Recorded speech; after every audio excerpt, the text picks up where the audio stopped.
Yeah, very exciting, and we can't think of a better venue than Web 2.0 because it's targeting web developers to validate our approach, which is use your web development skills to build native apps. What did you think of the lineup, your competition? I was very impressed. That's why I said it was a little surprised. I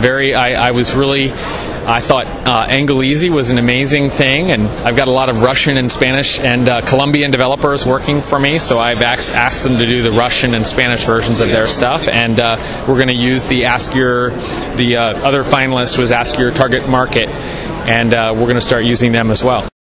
I mean, they were actually helpful because people asked things like, why is portability going to work now? And I was sort of drawing the parallel from what J2ME really did in the feature phone market, which is actually quite successful.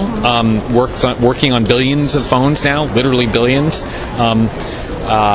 Once the time was right, that sort of took off, and we think with the advent of the modern smartphone with all the computing power and the way it's being used now so much for apps, which is fairly recent, that's making the market right for true cross-platform smartphone development. You were mentioning about the web browser is the main difference from... So even though it's building native apps, what we're leveraging to let people use their web skills is the fact that there's a browser component inside there. You don't know that when you run the app, but we're actually using the presence of that browser component to solve a lot of the problems that otherwise we would have to solve.